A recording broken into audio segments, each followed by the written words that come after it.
Bonjour et bienvenue sur la chaîne YouTube de la paroisse Saint-Ginier. Dans une précédente vidéo, nous étions partis à la recherche d'un vestige de l'église du 5e siècle dans la cave de Saint-Ginier. Et dans le même registre, sur les vestiges du passé, nous allons parler aujourd'hui d'une tribune qui datait de l'église du XVIIe siècle et qui a été complètement murée en 1834. Cette tribune permettait, par un privilège inouï accordé aux propriétaires de la maison voisine, sur ma gauche, de suivre la messe et les offices tout en restant chez soi. C'était la messe télévisée ou presque. En fait, cette construction insolite qui donnait au milieu de l'église n'était pas destinée à être une tribune. Elle était tout simplement une grande porte qui permettait aux moines du prieuré de passer des fermes en contrebas au bâtiment conventuel. Mais on va faire un petit rappel historique. Une église paléo-chrétienne est confiée aux abbés de Saint-Victor en 1044 par l'évêque de l'époque. Ils construisent une nouvelle église sur les ruines de la première chapelle. L'église du XIe siècle devient alors un des 4 prieurés de l'abbaye Saint-Victor. Le prieuré va se développer avec la présence des moines. Les champs sont entretenus, les marécages asséchés, les dons des fidèles affluent. Les moines construisent contre la chapelle du XIe siècle une grande nef et d'autres bâtiments. Nous sommes à présent dans la nef qui a été construite au XVIIe siècle. Et ils vont construire d'autres bâtiments en contrebas vers l'Uvaune, c'est-à-dire derrière le mur qui se trouve derrière moi. Et ils font communiquer la nouvelle nef et les bâtiments adjacents par une porte.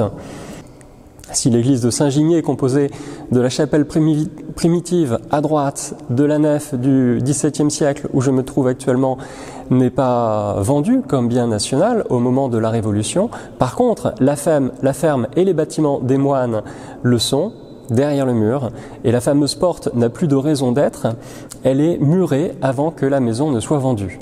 Et la maison sera achetée par un certain général Liégard en 1803, le baron de Liégard.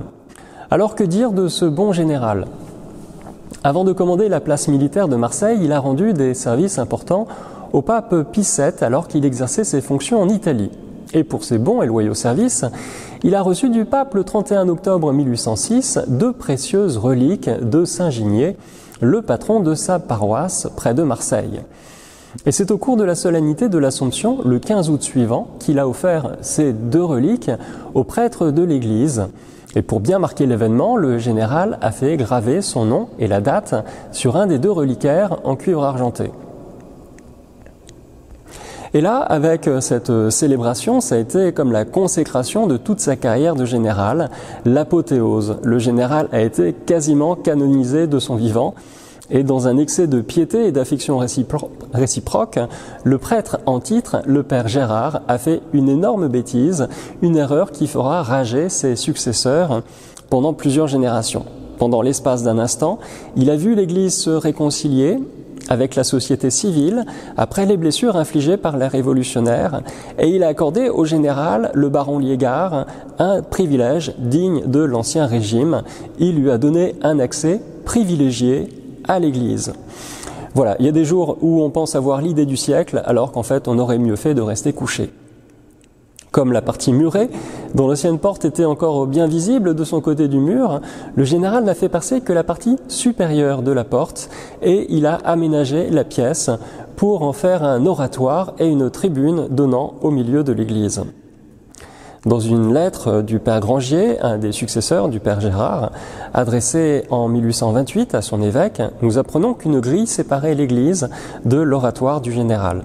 Je cite, « Nous savons, dit-il, par tradition, et cela remonte à un temps immémorial, qu'il existait autrefois une porte qui communiquait du premier étage de la maison à l'église du quartier. Cette porte a été murée et remplacée par l'ouverture grillée que feu monsieur le baron de Liégard fit ouvrir au 2e étage de sa maison peu après le rétablissement des églises. Les prêtres qui vont se succéder n'auront de cesse de vouloir condamner définitivement cette ouverture dans le mur.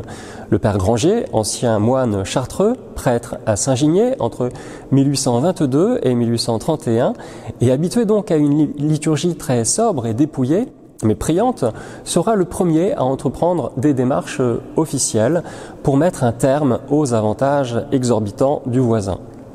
Le général meurt en 1816, la maison est vendue à un avocat au barreau de Marseille, un dénommé Bugnon, qui va revendiquer son privilège de disposer de cette magnifique tribune. L'affaire va traîner en longueur, l'avocat va se défendre, c'est son métier, et c'est en août 1834, avec l'aide de la mairie, que la paroisse obtiendra gain de cause, la tribune sera murée définitivement. La maison disparaît un siècle plus tard, dans les années 1980, pour faire place au programme immobilier que nous connaissons encore aujourd'hui. Nouveau rebondissement, en 2017, j'ai fait installer un coffre en acier que l'on voit derrière moi dans le mur de l'église sous la statue de Saint-Ginier pour mettre en valeur, derrière une vitre blindée, les 2 reliquaires offerts par le général Liégard. Au cours des travaux, j'ai découvert une ligne bien nette derrière la couche de ciment. J'étais tombé pile poil sur cette ancienne porte qui avait été transformée en tribune en 1807. Alors pour conclure, les reliquaires du général sont toujours bien visibles dans le coffre en acier sous la statue du saint patron de la paroisse, à l'endroit même où le général avait l'habitude de faire ses dévotions. Dans les années 1870, un nouveau curé, le père d'Aspres, s'est penché sur l'authenticité de ces reliques et il s'est avéré que les reliques offertes par le pape Pie VII n'étaient pas celles du bon Saint-Ginier. Le père Gérard s'était donc fait rouler. Le général lui avait refilé les reliques d'un autre martyr. Le saint en question s'appelait Saint Genès, il était catéchumène comme Saint Ginier, il avait été martyr lui aussi en 303, mais il vivait à Rome et non en Arles. Donc la confusion était facile et était sans doute passée inaperçue aux yeux du baron de Liégard et des préposés même du Vatican pour la certification des reliques. Et c'est pour réparer cette erreur qu'en 2003, à l'occasion du 17e centenaire du martyre de Saint-Ginier, la paroisse a demandé au curé d'Arles de nous offrir une véritable relique de notre saint patron. Elle trône à présent, bien en évidence, au milieu des reliquaires du général dans le coffre en acier.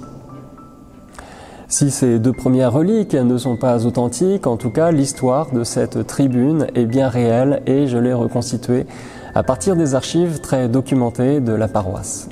Et je vous dis à présent à bientôt pour de nouvelles aventures sur le patrimoine de notre église de Saint-Ginier.